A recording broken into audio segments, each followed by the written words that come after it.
we're 2 minutes in, so it feels like we should get started. I'm going to launch a poll quickly, or maybe Kim, can you do that part? Launch the first poll. Just to get a sense of where everyone is that's coming in. So what decade did you graduate from Kenyan? So you can go pick up that poll so we can get a sense of, yeah, some fresh out Kenyan, some have been out a while. And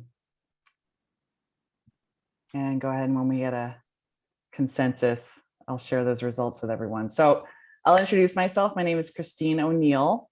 I'm moderating today, class of 98. And though I'm moderating, I'm also a career transitioner. I spent about 18 plus years in advertising and marketing before going into working for myself. 4 years ago as a coach, I help professionals and leaders and entrepreneurs feel the success they crave, which is something that I wanted for a long time in my own career. So, you know, pain into purpose is how I think of it. So I'd love to get started by introducing each of our panelists today. And you can introduce yourself and maybe tell us, you know, what inspired your career transition briefly, and that's how we'll get started. So maybe Amy, we can start with you. Sure. So after I graduated from Kenyan, I became a college tennis coach and had a career in that before transitioning to law. And I'm actually my third transition now because I own my own business. I work as a legal recruiter, placing lawyers in companies. So I've had kind of 3 different careers, the last 2 somewhat similar. Okay. And Wynn, how about you? Hi, I'm Wynn Sheffield, class of 77. I headed right off to business school after Kenyan and worked in the corporate world for Citibank and then Morgan Guarantee, AKA JP Morgan, and then was a consultant at PricewaterhouseCoopers. And those were sort of minor transitions. My major transition was in 2003 when I decided to go work for myself, and I am now a career coach. Beautiful. Well, I'm just going in order of appearance here. Ronald, how about you? Sounds good. Hello, everyone. My name is Ronald Maheia, class of 2012. I was an American Studies major. Currently, I'm a talent and HR coordinator for Carmen Schools of Science and Technology here in Milwaukee. Right after college, I actually went to Greece for a year and did some work in education and teaching over at Anatolia College, and kind of continued this path of education that led me to being a teacher here in Milwaukee. Then eventually a school administrator. And 2 years ago, my transition occurred where I pivoted from being a school administrator to working as a talent and HR coordinator for a charter school network. And so what it kind of prompted that was that just kind of felt there was a moment of feeling not supported in my current role as a school admin. And somebody heard a testimony that I was saying in the professional development, and they said, oh, hey, you seem like the kind of guy that we could use and leverage in our talent department. Let's have a conversation. And one conversation led to another, which led to an interview, which led to an offer letter. And here I am today. That's great. Love it. Thanks, Ronald. And Larae, you're up next. Hello, Larae Schraeder, Kenyan class of 97, and I left there to enter the work world for a big consulting company. I worked for 6 years for Accenture, formerly Anderson Consulting, and so that my first transition was to leave the world of consulting and head into the industry, where I spent time at financial services companies for about 20 years. While I was working in financial services, I decided that I wanted to go to law school, and I wasn't sure how I would use the law degree, but I had some ideas.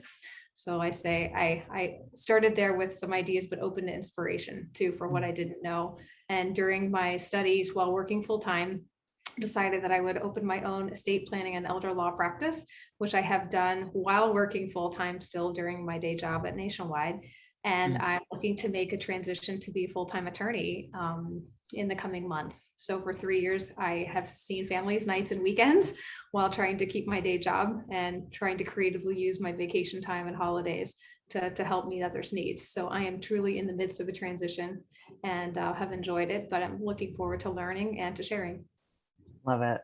That's great. Thank you, Larae. So what's exciting about today, or I find exciting, is that we have so many different stages of transition and entrepreneurship and pivot. And so we're going to be asking a lot of questions of the panelists, but also would love to get questions from the audience. So feel free, if you have a question, to type it in the chat, and we'll try to answer as many as possible. And for those that we might even bring someone forth to be in the discussion too. So first I'll share the results of the poll. Looks like we have a mix, right? From everything from the 70s through to the 2020s of people joining today. So I love that, all different decades and stages of career.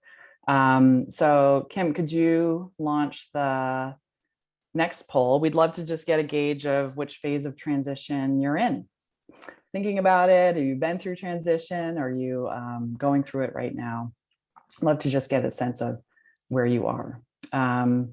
Such a variety of panelists today. Of course, would love to start with, and again, so as you see that poll, just go ahead and put in your response. Love to start with, of course, thinking about liberal arts and our liberal arts education, and how the Kenyan education has actually potentially benefited your pivot. So Ronald, why don't we start with you? Absolutely. So it really didn't occur to me until I made my initial pivot, how valuable my liberal arts education was. When the initial conversation came about moving from one industry to a different industry in the realm of education, the work is different. I wondered if I was capable. I wondered if I had the competencies. I wondered if I had the skills and the know-how to do so. In reality, I did. And so I think about the critical and analytical thinking and writing that Kenyan prepared me for. I think about the ability to research. I think about the ability to learn how to learn. And that has been true for many of the roles that I've taken on thus far. And the types of experiences that I've had in the classroom at Kenyan definitely prepared me to excel in every role that I've been in, quite honestly. And so the expectations were always high at Kenyan, and the way that we write papers and the way that we present projects, it was always in a way that incorporated, and especially being an American Studies major, bringing in multiple experiences, a sort of interdisciplinary approach that lends itself well to offering a variety of perspectives and opinions and knowledge and experiences. And in the work that I do around education and now in talent and HR, brings some really, it helps to foster some really good conversation. And oftentimes people are like, well, how do you think about that? Like, where did you get that idea from? Like, how do you know? I'm like, I just know. I like to research. I like to learn. And it comes naturally to me. And so I greatly value that experience from Kenyan and often reference that experience to my ability to kind of just do things that I wouldn't normally know how to do. And especially this year, I was given, or I was asked if I would be the COVID response director for the network. Know nothing about COVID, know nothing about managing COVID or any kind of medical disease for an entire network. And here I am accepting the position graciously and learning how to do it and actually excelling. And so I would say, like, don't be fearful. My advisor was Peter Rutkoff, and if he taught me anything, it was to not be fearful, and nothing happens by accident. And so that's what I kind of move forward with in my journey of life. Yeah, it's well, a couple things that are interesting about. One is, I think that comes up so often is that people might think, well, I don't have the skill set to transition to a new career. I'm going to have to start all over. And they have fear around that. Amy, I see you nodding your head. So do you have any thoughts on that and thinking about that? No specific thoughts on that. I can just relate. Yeah. Yeah. How do I do it? And recognizing that actually I may have these soft skills, right? Thinking about the things that we've been good at all our lives that might not seem like skills, but that we develop certainly through a liberal arts education. Fear is definitely a thing that comes up a lot that I hear in people that are thinking about transitioning, whether it's I fear I'm not going to make the same amount of money, or I fear like I'm going to waste all my experience and expertise to date, or I fear like, what if I make the wrong decision, quote unquote, wrong decision. So Larae, I'm curious, do you have any thoughts on that? What would you say to someone who's fearful of making a change? Sure. In making the decision to go to law school, there were some barriers, and finances were one of them. If I would have been a year or two out of school and didn't have a mortgage or a life, it would have been different, but I needed to work full time. And so it made my transition simple in some ways, but complicated in others. So I could only apply to schools that offered a night program. And I knew that. So the first thing I did in contemplating the transition was really to make a list of the things that I had to do. I had to get accepted. And I also knew that I needed to change jobs in order to go to law school. I could not walk out at 5 o'clock from the job that I had. It was more the 10, 11 o'clock in finance. We had, quarter end, month end, we had closed deadlines, and I knew I couldn't just walk out and leave the team. So for me, I had to be deliberate in finding a job that I had a more predictable schedule without the cadence of the reporting deadlines. And then I also promised myself to be in that job for 1 year before I would even sit for the LSAT, because it was important that I didn't let the team down and I knew what I was doing. So I knew that was a whole series of tasks in and of itself, was just to even position my life to be around that. And then what options I would take leaving law school also was very dependent on that, because I'm the breadwinner. I knew that I needed to not just quit and hope everything would work out. I thought maybe I would stay in corporate America, but it didn't seem to be the right fit for me stylistically to do legal research and writing for just a corporation. And the chance to work with people was compelling. So I decided to kind of do both. And because I'm not in our legal department at Nationwide Insurance, I was able to get an exception from the Office of Ethics to say nothing I'm doing is a conflict of interest. And therefore I could see clients on the side. And that really opened the door. So I started slowly, and one thing's led to another. But it is scary, because I now am researching things like, what will I do for health insurance? I've always had it available as an employee benefit. And that's a different sort of thing when you're over 26 and can't just be on mom and dad's plan.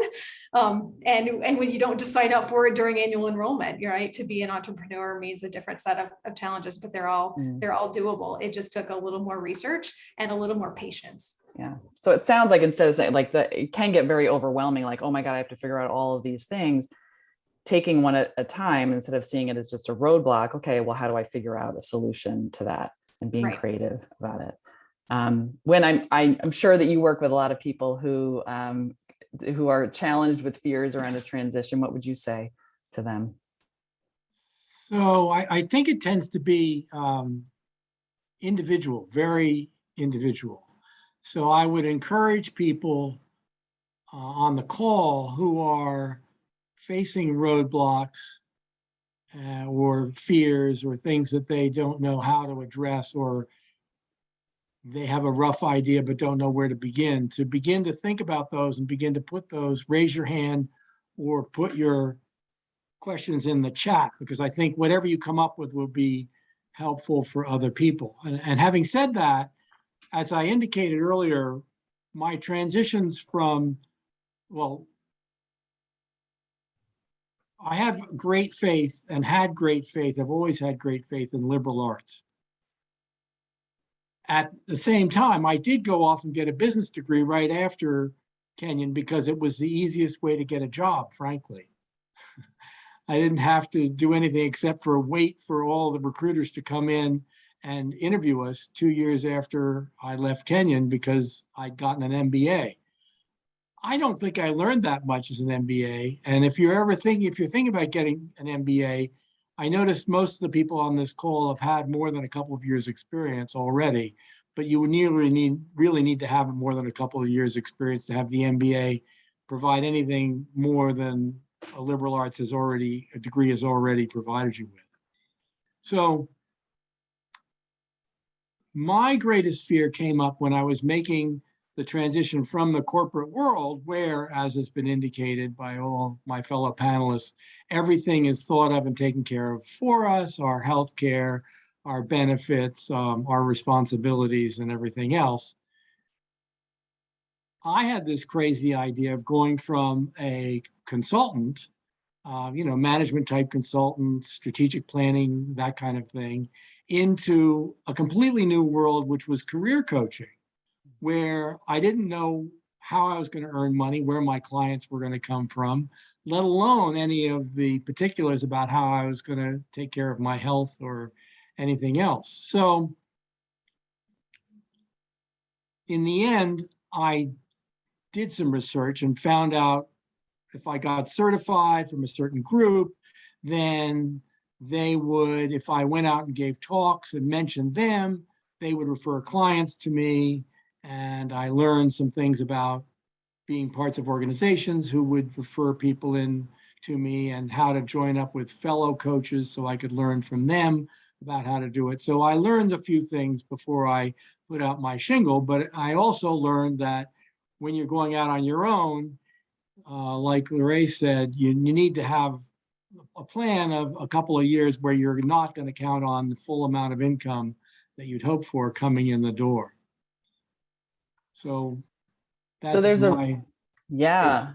And I think it's a really good point and a real distinction too, right? Are you thinking about going into working for yourself? Or are you thinking about transitioning a career where you're going to work for someone else? A lot of different questions to ask yourself. And that's where it really comes into like figuring out the full picture of what you're looking for in a transition. I wanted to share the results of the last poll. We're looking at, just the people on the call, what stage of transition you're in. And most of you are thinking about a pivot in your career. And so to Wynn's point, we'd really love to make this as specific as possible to you. So if you have specific questions or things that you'd love to know from the panel, please put those in the chat, and we're going to try to get to all of those. So, and right away, right, how did you figure out, this is from Emma, how did you figure out that your feelings of wanting a change were tied to the whole career path versus just the company you were at or the team inside the company you were on? So it sounds like, how did you know, like, I wanted to actually fully change my career versus pivot within? Does anyone feel like they want to tackle that question? Kind of a head nod or? I guess I would say for me, it was a progression. I knew that I wanted to go back to school for another degree and I had to choose, was it going to be an MBA or a law degree or something else? I really thought for years it would be the MBA. I wanted to be better respected and eligible for more positions within the company where I was. But then once I realized how many different doors could open once I had those credentials, I began thinking bigger and ways of using the degree that I hadn't originally contemplated when I originally wanted to sit for the LSAT or to do something like that. So for me, it was a transition. I kept thinking all these other people are getting the great assignments. I definitely need to go back, but even figuring out that I wanted to go to, again, business school versus law school was a point of contemplation. And for me, I reflected on what my strengths were. And I felt that at MBA school, business school would just help me be a bigger picture thinker, but I knew that I was detail oriented. I knew I was the one to read the footnotes and to cross-reference things and dot all my I's and cross the T's. And so I felt like that was a better fit for me to be reading, the Ohio Revised Code in all of its glory, right? And hone in on what really mattered. So I really spent time figuring out what would be a better fit. And then I saw what doors it would open. So it sounds like there's a lot of reflection on, okay, what works for me personally? What am I looking for? And then what I love that you bring up, Larae, is that, once you started towards the thing, you started realizing, wow, there's more out there. I think that's a really important point because often we think we have to have it all figured out in advance. Right. I told the career counselor as a prospective student at law school, I said, I have some ideas, but I'm open to inspiration. And I meant it because I did. I had some ideas, but then I didn't know what I didn't know. I think that it's such a huge point because right. I hear that a lot. Like how do I even figure out, what I want to do, or I have to figure out the one right thing versus some things that are interesting to me and then start going towards that thing. Amy, I'd love to hear from you. It seems like you have some thoughts on that. Yeah, well, I just always think of the concept of passion. I think a lot of people get hung up, and you were sort of alluding to it a little bit. People get hung up on finding their passion, and I just wanted to address that a little further if you're ready. Yeah. So, when you're thinking about a career change, a lot of people are saying, oh, I need to find my passion. I need to find my passion. And I just wanted to say that, not everyone has a passion that they want to turn into a career, and that's okay. And you can have a very fulfilling career doing something that you enjoy, but it might not be your passion.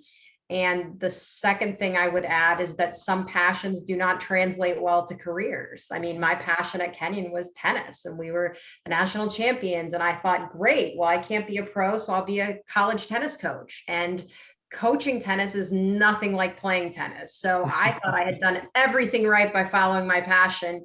And then I was miserable. And whoever asked the question, how about changing the environment? I thought, well, maybe it's this team in this college, so I'll switch to a different team, a different college. And I was still unhappy. And then it was like, you know what? You can play tennis and still enjoy it and have something completely different in your career. And had I done it differently, I would also say test that out. I mean, I really wish I had sort of shadowed and really thought about what does it mean to be a coach? It's certainly not playing. And so really kind of test the waters. I've heard stories of people who are good bakers and they want to open a bakery, but like, test it on the weekends first. Do you really enjoy making hundreds of dozens of cookies or just a few? So I could go on and on, but I think that's a topic that I just don't want people to get too hung up on. So I'm going to endorse that 100%. I work with clients all the time who are making changes, and they're making changes like I did. I made a lot of my changes because my jobs essentially ended. So people are coming to see me because they're not happy where they are. And then they say, but I don't have a passion. And I say, whoa, like Amy, you do not have to have a passion. You already know some things about what you like to do.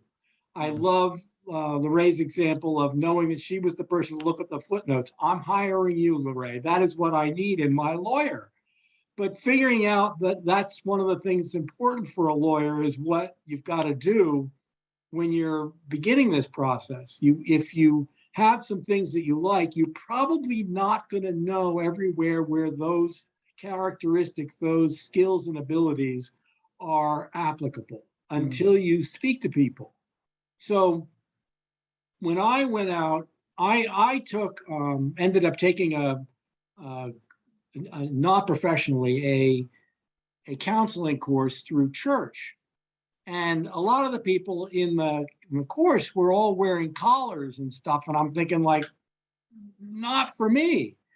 But one of the things that became important in that counseling stuff was, of course, assisting other people, but also assisting other people to get into places that they were happy about being. And so I didn't know where that showed up, but then I got laid off from Morgan, and they gave me outplacement, what they call outplacement services. And in that, I began to see there was a very analytic approach to trying to figure out what among my interests could become something that I could do for a living. And I quickly discarded getting up at 4 a.m. in the morning to be a baker, even though I love to cook. But did discover that there was this thing called career coaching where I could assist people in a way that I understood because I'd been several jobs in the workforce. And so I brought together that stuff I learned and became important to me in the counseling side of things with the stuff that it was practical, which was how you make things happen in a 9-to-5 work-a-day world. Yeah, there's so many good points in here. I think one, right, being to the original question is like you kind of figure out, okay, well, what are the things I love and don't love, and can I create that in my current company or role, or am I interested in seeking it elsewhere? There's no right or wrong answer. It's kind of figuring out what's going to help satisfy me, right? Like, and the passion point of that's an area that so many people can get stuck thinking they need to have it all figured out in advance. They need to know their purpose and their passion versus starting to explore. Ronald, you made that transition to being passionate. I made, this is an assumption. So talk about like with education into a different career field. Can you talk a little bit about how you decided to move out of one and transition into the other? Absolutely. And this is a really important question to be able to answer as you consider any shift in career, right? And so for me, I knew that my vocation was to support young people in obtaining as many opportunities as they want post high school. So that was my vocation. How I did that as a teacher through providing high quality instruction. I did it as an administrator by supporting my teachers to provide their students high quality instruction and to give them opportunities and resources that they wouldn't have otherwise. For me, the transition occurred when I became mentally exhausted. And so my mental health was at stake. Being an administrator, especially in an urban environment, is incredibly demanding. And so I was at a point where I was either going to leave the profession entirely or figure something else out. But what I knew is I couldn't remain in this position for my own mental health. And so that's when I knew it. That was not ambiguous at all. That was very clear to me. And that if I wanted to be safe and healthy, that I needed to transition. Again, I had a testimony where somebody heard my experiences and they kind of knew who I was and what I brought to the table. And so when we had a discussion, we talked very frankly about, well, what are some of the skills that I'm good at? So I'm really great at connecting with people, building relationships.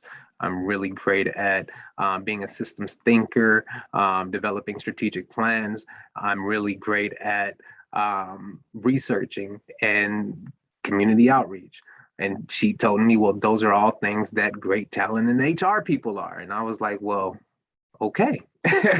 So we had some additional conversations, and we talked about how that can translate to this particular role. And sure, there were some things that I needed to learn, but I had already had a strong foundation of being able to learn on the fly, and that was comfortable for me. And so when I look at the question of I think it was Willow's question, around the ambiguity piece, the other piece that I had that I didn't name, and these are some of the technical pieces, was I had a strong understanding of what my competencies were. There's a thing called the 360 survey, and they come in a variety of different ways, but I did mine on specifically around school leadership, and they had a number of different indicators around like strategic planning, communication, adult leadership development, et cetera. And I would share that out with my colleagues to obtain feedback. And so that gave me an understanding of what my competencies were and what I would be able to do in something different, and what is what can be transferable to something different. The other piece was having a strong mentor and coach who I was able to consult with and have feedback with, because it's really, really difficult to have these conversations with yourself. There's definitely a lot of introspective work that needs to take place as you think about any career change or life change. And so I would challenge anybody to make sure that they do their due diligence and have that conversation with themselves first, and then connect with a strong mentor or coach or somebody objective to kind of field your thoughts and get some additional ideas and perspectives, so you're not like doubting. It's a great, a lot of that. It's a great point, Ronald. We can get in our heads a lot and a lot of doubt, and that it's a great question from Willow. Like if it's not really clear what I do, how do I figure it out? Finding a support role, maybe not a parent, right, who has a more invested opinion in your transition, but someone who is objective is a great advice. Anyone else have something they would add to Willow's question when it's not so clear? So I wanted to go back to a specific point about a resource which we all have as Kenyan graduates. Networking gets a bad name because a lot of people abuse it. They go out, and then the person who's asked to be in their network is assuming the reason someone's coming to them and say, so they can be asked, do you have a job for me? Or do you know somebody who has a job for me? Here's an opportunity where you don't know where you're going. And that's okay with your fellow graduates. You're not talking to a potential employer because you're not ready to even know what your potential next job is. What you're doing is you're going to see, they're a puppet handler and you have no idea what a puppet handler is. So you're saying, can I have 15 minutes of your time to learn what the ins and outs of puppet handling are? Right? And if you go on to, the easiest way to do this is to go on to LinkedIn, and there's an alumni tab under the Kenyan College LinkedIn page, and you will see the 98,000 or however many people from Kenyan who are on LinkedIn, and you put in puppet handler, and the ones that come up will probably want to talk to you, or investment analyst, or whatever it is you might be interested in. And you don't have to present yourself as a candidate, because as we're talking about here, you're not. All you're doing is to try to find out from them what they like about what they do, or sometimes what they did, because some people it'll still come up even if they used to do it. And I'm just saying it becomes a very easy first step to reach out to somebody saying, essentially, I'm ignorant and I want to know what you obviously know, because that's the title on your door. Yeah. It's, first of all, if anyone becomes a puppet handler after this, you have to let us know, inspired by Win. Yeah, I like to even think of it as relationship building now, right? It's even networking, because that sends people, shivers down their spine.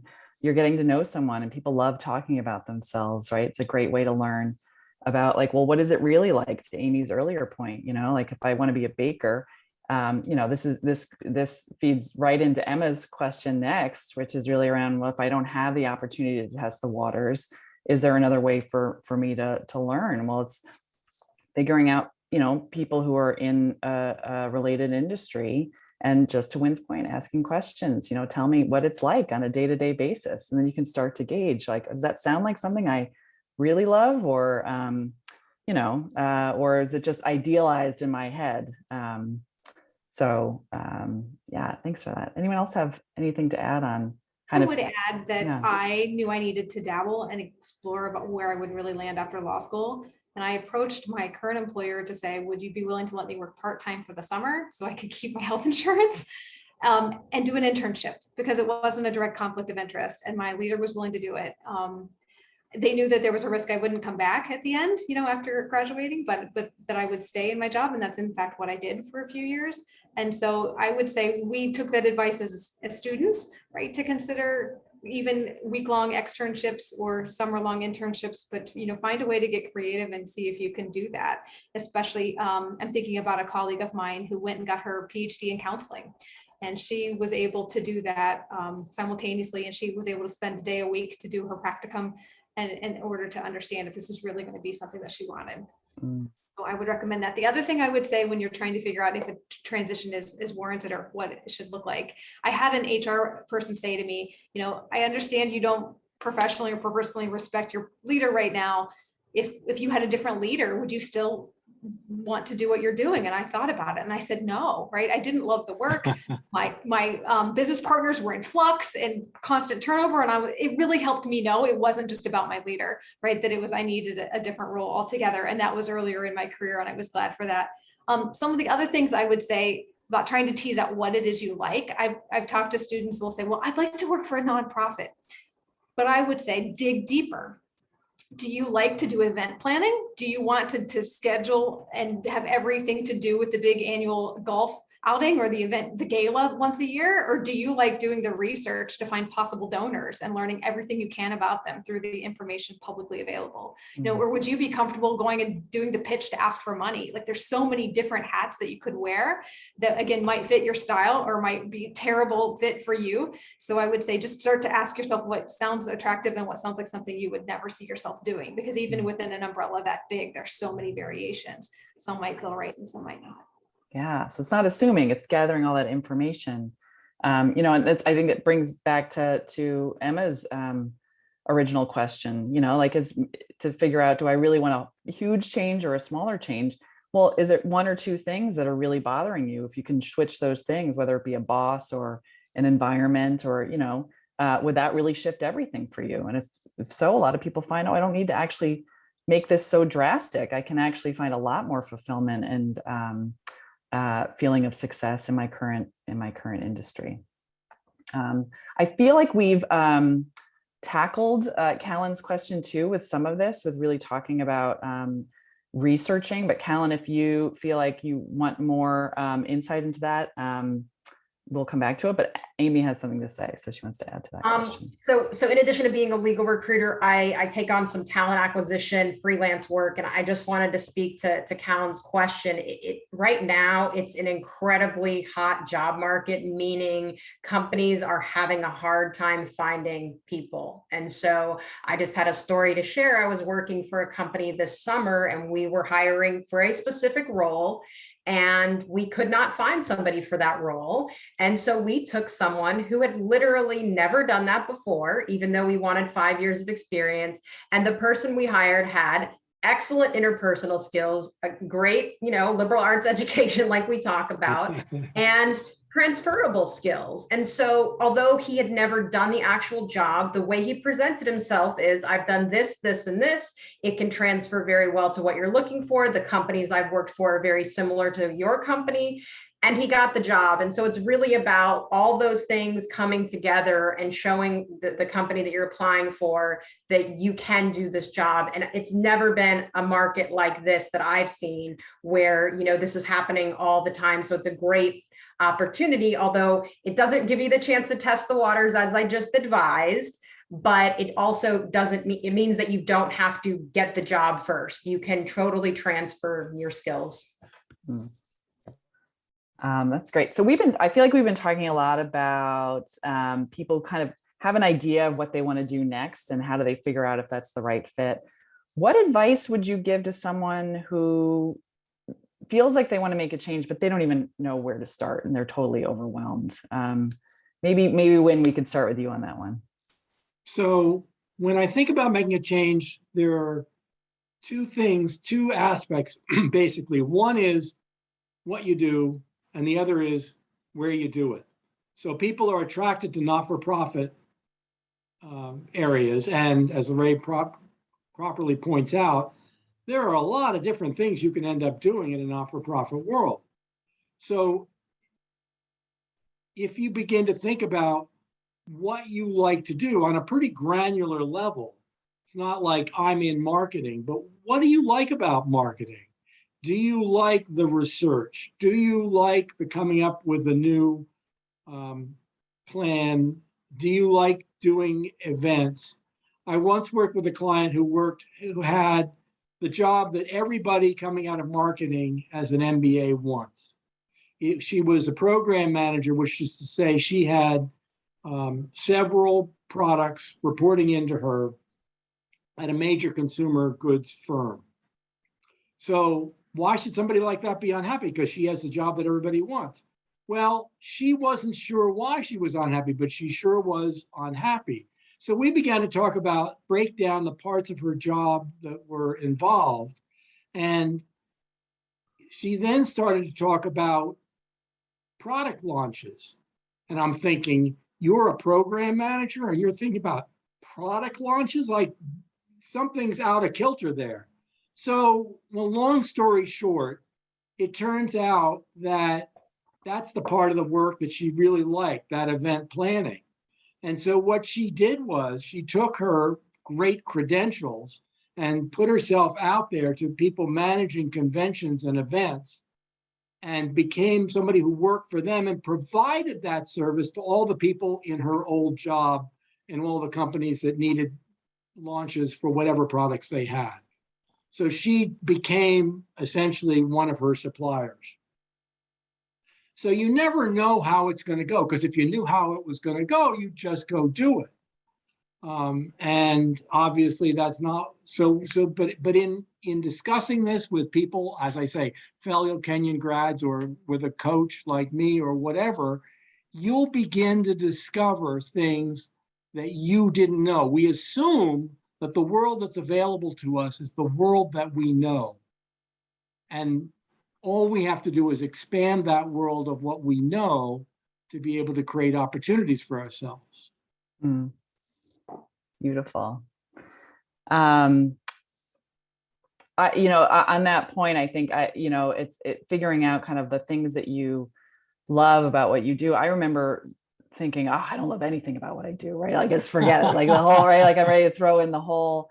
There's still, challenge yourself to be aware, right, of the little things, the moments. Maybe it's an interaction with someone at work, or how, and if you really can't, think of past experiences, and they don't all have to be work experiences, just in life, like what have I really enjoyed? What am I drawn to? What is it about that thing? And like Wynn said, getting granular about it, really spending that time. Another great question is, what energizes you? What are you drawn to energetically? What feels good? There are clues in all of those things. Callan says and I want to say too, if there's anything that you want to share, but you feel like, oh, I'm a little uncomfortable sharing it with the public, you can send a direct message to me too, and I can ask that question anonymously for you. Especially we were talking earlier in the call about like, oh, this is something I'm really afraid of. We'd love to tackle any questions that we can for you. So Callan brings up a good point. I'm trying to narrow down the options, and it's just so overwhelming. That's a really real thing, right? That a lot of people experience, that there's just so much, I don't even know which one thing is the right thing. I know, Ronald, I see you nodding your head, so I don't know if you have anything you can kind of comment on that when it feels just totally overwhelming. No, absolutely. And this is something that I know my students used to struggle with as well when determining like, well, what do I need to major in? What college am I going to go to? Like, there's a lot of unknowns. And once you get past a certain age and you're beginning to continue to ask yourself these questions, especially around like career pivots, like for myself, talent in HR was never on my radar. It was never anything that I considered before it previously. And I think every decision that we make involves some level of risk. We assess those risks. We ask the questions that need to be asked. We ask about what internally, like what brings you joy? What skills do I have? Do these skills align? What skills do I not have? Can these skills be learned?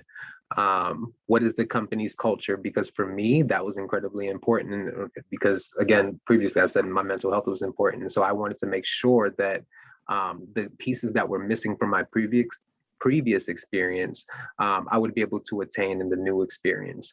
So being really candid with folks at the company and being really candid about your wants and needs, I think is super valuable. We're living in a time now where more and more people are beginning to understand the benefits of being vulnerable and what that means for their employees and anybody who might be interested in their job. And we can't be so rigid anymore about a thing if, for example, you don't have that experience. Like I have no HR background, but many people in the city of Milwaukee respect me as a talent HR professional for the work that I've contributed. And so I think for anybody, ask yourself those tough questions that need to be asked, but also don't be afraid to ask other people who may be in the field or company that you're interested in. And you'd be surprised about the types of answers that you get. And if you don't know who to talk to from your personal network, I would definitely encourage you to leverage the alumni office and tap into the Kenyan community, because what I know to be true is the Kenyan community looks out for each other. Wherever I go, I find some Kenyan person. It was really interesting just the other day. I discovered one of our employees was a Kenyan alum, and I was like, oh my God. And so we had some really great conversation and ended up being a great resource for each other, and having a lunch and learn session with students. That aside, I would say definitely tap into the Kenyan network to try to ask folks those questions. And I think people will be really open in supporting you. And what was the other thing that I said? I would also just like, personally, to help with some of the introspection piece, recommend like a Strengthsfinder quiz and taking one of those and better understanding like where you align and then begin thinking about like, all right, these are my skills. These are my strengths. What are some industries, some companies, some roles where those strengths can be incredibly valuable? I'm all about pushing a mission forward for an organization. And so you know, I would encourage you to identify those fields where you would find joy and where your strengths can be leveraged. Great. Thank you so much, Ronald. And I think like, it makes me think of, right, feeling that overwhelm back in the day. Like, I don't even know where to start and I have to find the right thing because I don't want to find the wrong thing again. And when I think about, right, like advice that I would give my younger self, it's that, you know, there is no one right way, right? So if we're trying to narrow down to like, this is the one thing that it's going to be, and I have to figure that out, remember that there are a variety of options out there for you. You can't necessarily get it wrong, right? Like if you're really leaning into what do I value, what do I want to be doing, that it might show up in different iterations. To Ronald's point, you didn't know he was going to be in talent and HR, and it ended up being a great fit. So anyone else have thoughts on that, or what advice would you give your younger self or someone younger? Go ahead, Win. So I was just going to say, it does appear that if you go out and talk to other people and you're already overwhelmed, all you're going to do is get more options. It could be that you're going to get more options, but two things could happen. One is they could be better or worse options than what you've got. And so you will have an indicator of if they're better options, you know which ones to turn to. And if they're worse options, you stick with the ones that you've got. But the other thing, the other thing is that as you go out and talk to people, the broad ideas that you have get more and more concrete. One of the analogies that I use that can be helpful is that when you're first looking at a field or a function that you're interested in, you're looking at from 30,000 feet, looking out of the plane from 30,000 feet. Every time you speak to somebody, you circle down another 10,000 feet. So you can see cars from the plane at 30,000 feet. At 20,000 feet, you can begin to say more about how new or old they are. At 10,000 feet, you can begin to tell me what brands they are. And as you learn that, what starts out as completely overwhelming possibilities gets narrowed down quickly. So in a practical sense, when you go out and talk to your fellow Kenyan grads, which we're all encouraging you to do, obviously, is you're going to go out to them and say, I'm thinking about a lot of things. Today, I'm here to talk to you about name their profession. I want to find out how you got into it, or what you like about it, or if people come into it without any background in it, like I would, or any of those basic questions. And then you will learn enough to know who to pick for your next conversation. And that's all you have to do is pick for you don't have to make any decisions up front. You are not a job candidate. I often say to people, when you're out in the job market, you are wearing one of two hats. And before you open your mouth and talk to somebody, you have to figure out which hat you are wearing. Am I wearing the hat of, I am a candidate, and so I'm very concerned about what these people think about me and how they assess me? Or am I in discovery mode? And what I'm really interested in is how these people can assist me. So just figure out which hat you're wearing before you open up your mouth, and that will guide you and make you feel more comfortable, I think. So yeah, just being in research mode for a while, it sounds like, right? I recall doing that, right? Before I made a transition, I thought there was nothing, right? I can't figure this out, you know, and I came up with coach and winemaker, right?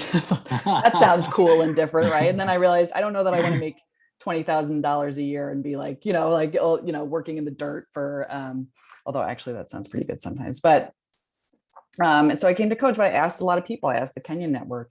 And then I remember when I first became a coach, reaching out to Win, because he was in the Kenyan network and was a coach in New York City, and we met. That's how we met, and that's how I'm here today. And he gave me a lot of wonderful advice. So there's so many resources out there for people that you can just ask. And the brilliant part about what Wynn's talking about, what we're talking about here, is you don't have to have any answers. You can only have questions. And that's really, it's a freeing space. You don't have to know, you don't have to be an expert. You're really going in as an explorer and a researcher. I have one question that came directly to me that I'd love to get to, and I'm going to try to make it anonymous as possible. There might be some telling information here, but it's a great question. So it's after years of struggling in my work, I'm thinking of pivoting to medical, but I'm in quotes, an old. So how old is too old to start again? I see a big smile on your face, Larae, so I feel like I have to come to you. Yes, I'm closer to 50 than 40. And I will say that's a scary time to be starting over. But one of the panelists that I had invited when we were trying to find people to participate in this was one of my classmates from class of 97, who is just finishing his second year of medical school. And so hats off to him, because he's a perfect example of it. I will also tell you that some of my peers in law school, I'll joke, because I had a Yahoo email address that I set up for the very first time in Ascension Hall. That was as old as my classmates in law school. And so I also knew I had to be careful with examples that I gave, or analogies or concepts, because everybody has such a different context. But I would say you're not too old. And the other thing in terms of advice I would give is, in terms of people who are afraid or have fear, like, just transition again. So you don't nail it, that's fine. Even if you do nail it, chances are you're going to make another transition. So don't let that be a barrier. Mm. Anyone else have thoughts on that? For Amy, go ahead, we'll go for it. I would just research the specific field that you're looking to go into. I didn't quite understand the question, whether the person was looking at becoming a doctor, but obviously Larae gave an example, and it goes back to what we've been saying the whole time. Really try to understand the field that you're seeking to go into by talking to people, and just, making sure that it won't be a barrier. But again, we're seeing more often people are staying in the workforce longer, and hopefully ageism is disappearing. And I went to law school a little later as well. And so, I would just say, go for it. Beautiful.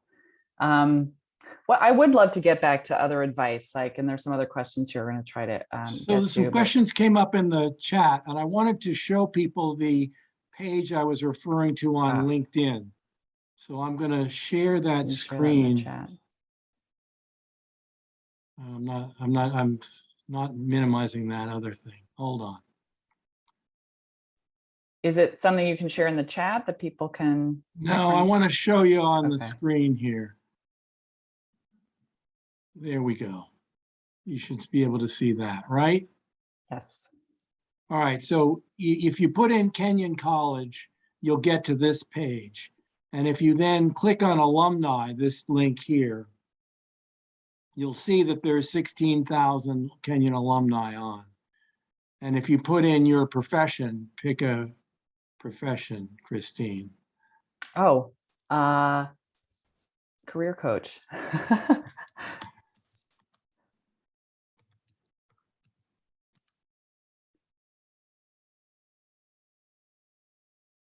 You can see that 29 people came up, and you can see where they are and where they work. And there's a lot more that you can show, but I don't want to derail things. But I wanted to show you that that is a resource. That's whether or not they join any of the Kenyan groups on LinkedIn. This is just people who say they graduated from Kenyan who are on LinkedIn. Great. Thanks, That's Wynn. a great resource. Terrific. I did not know about that. Let's see what other questions we can get to here. So recommendations for Strengthsfinder tests. Strengthsfinder is an actual book that you can get and a test within that. So that is a specific assessment that I know Ronald mentioned.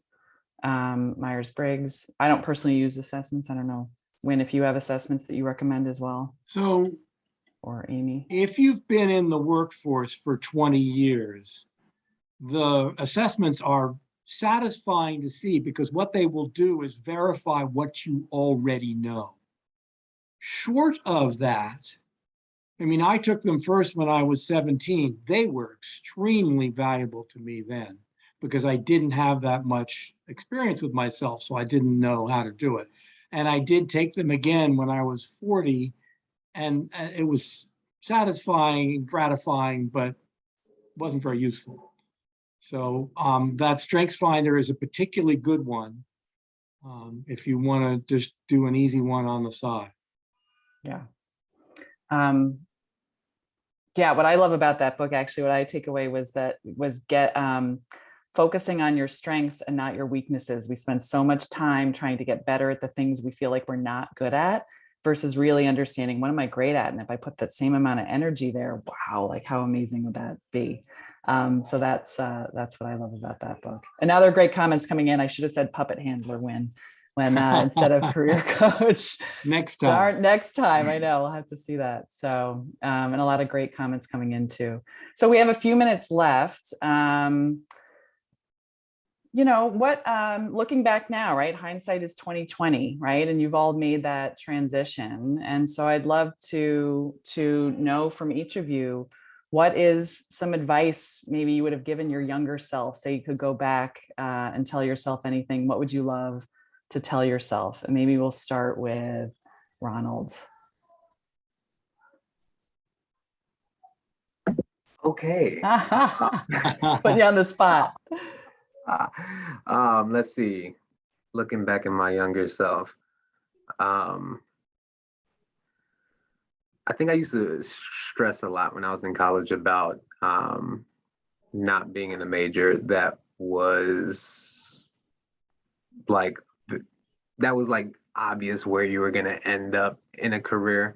American Studies was very interdisciplinary and while quite enjoyable, it's not like you're necessarily going to be an engineer. You're necessarily going to be a teacher. You're going to this field. It's not, you don't know.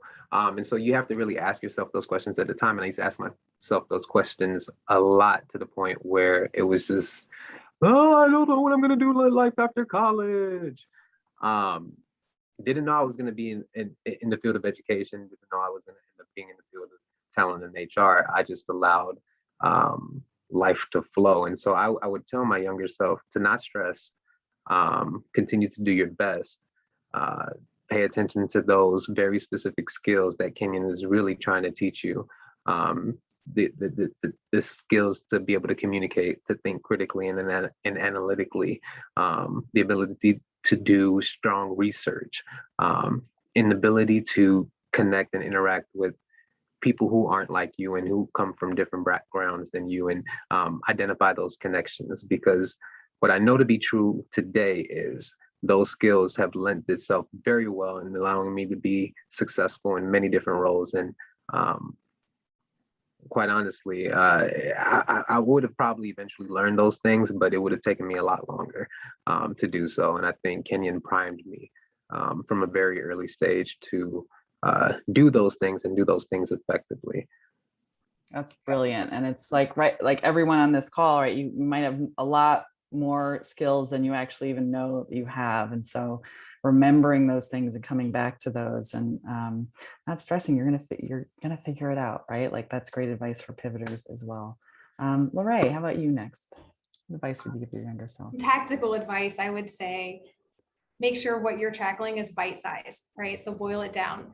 Think, I'm going to need a new job if I want to go to law school. So I'm going to have to start by updating your resume, right? And picking a deadline. And the other thing I would say is pick a goal. So if there were 20,000 types of attorneys that I could have spoken to, everybody wanted me to talk to their friend, but I have time for maybe 8 networking conversations this semester. So I need to get them lined up. And so I can do 8, right? I couldn't do 80. And I knew that if I just tried to figure it out the hard way, I would never get any of them done. So I thought, okay, I'm going to do one every other week if I can finagle it. The other thing is ask each person that you talk to who else they recommend that you talk to, because it doesn't have to just be your network, but again, leverage them, because once they've seen what you're excited about and what lights you up. The other thing I would say is compare back to things that felt really good. So if you did have a conversation with someone that was really able to bring out your energy, compare other conversations back to that. So I met with, judges I met with, people that worked in corporations. I met with all kinds of attorneys, bankruptcy attorneys, elder law attorneys, and I kept comparing back to the one time that I sat down with someone that was helping little old people plan, right, to leave their spouse in a better situation. And every time I would have an experience, I'd compare back to that. And I'm like, so it made it easier gradually, you know? So that's what I would say, like feel and gauge your energy. That's awesome. And what I love about it too is like creating small steps, also creating that action can feel really good and not in an overwhelming way. Like this is as much as I can take on. So creating that time, and when you have that action, it creates a lot of momentum. So great advice, Larae. Thank you. Amy, how about you? My advice to my younger self would be to expand your world. I mean, I was so focused on tennis. I mean, I spent my entire life surrounded by that. And expanding my world is really what propelled me to go to law school. When I moved to New York, I met all different types of people. And I just wanted to add, I think being methodical about it and doing research is excellent advice. However, I also would advise just expand your world. Maybe you take a cooking class. You don't want to become a chef, but you meet somebody there who knows somebody, and it expands your world, and you learn that there's something called a puppet handler that you didn't know before. I mean, the examples are out there, but you just have to keep an open mind and really get yourself out there, meeting people, talking to people, and learning. And that's my advice. That is so brilliant. And I think, even back to that whole passion conversation, we can get so stuck in thinking like, what's my passion, or what's the one thing that I need to figure out what I'm doing. When I went into coaching, I thought, okay, I finally figured it out. Where I started is so different than where I am now, even 4 years later. I couldn't have imagined or figured that all out in advance. You have to start the thing sometimes in order to meet people that you wouldn't have met, or open doors or opportunities that you wouldn't have known about. So to Amy's point, be an explorer, or to Wynn's earlier point, be that researcher. And allow yourself to be that for a while. Wynn, how about you? Sorry. Whoops. How about you? So both of these comments mentioned doing small things. So one small thing that can really help is when we get into when we're interested in something, the natural assumption, since we haven't done it before, is that we are incapable of doing it, would be incompetent at doing it, and we have very little faith in ourselves. So one thing that you can do, that I try to do still today, is write down an accomplishment. Maybe you do that every week. Maybe you do that once a month or once a quarter. But if you can write down something that you did, and if you remember how you did it, that's even better. But mostly if you just write down what you did, then when it comes time and you need to begin to figure out what you bring to the table, you've got a treasure trove of information there. Even if it's a little thing like, I noticed that Amy was uncomfortable in the meeting, so I asked her afterwards if she had an objection. She said, yeah, but I couldn't say it in front of the boss, and he ended up solving a problem. Just a little thing like noticing something that somebody does, or coming up with some wonderful solution to a problem that everybody's wrestling with, or being part of a team that achieves something. Anything that you are a part of that's a success is something you can build on. Beautiful. That's great advice. Wynn, is that the advice you would give yourself, your younger self? Okay. That's what I was saying. I didn't know to do that when I began, and now I think to myself, boy, I would have such a better resume. I'd be so better prepared to explain to people new stuff that I want to get into. I love it. Thanks so much. So I know we're over, but we have another question, and we're all here to stay on. And the question's around career coaching. So I talked with a career coach, or a friend recommended I talk with a career coach. Could you offer any advice, tips on finding a good fit? What questions should I be asking a prospective coach? Any advice for anyone who's worked with a coach or is a coach? So there are a lot of resources about that online, and my thinking on it is that the style really varies a lot in the questions that people recommend asking. So take a look, put that question in online, because then you'll find the style of question that's going to work for you. And most career coaches will spend 20 minutes with you on the phone so you can get that much feeling anyway. And that's another good way to begin. Yeah.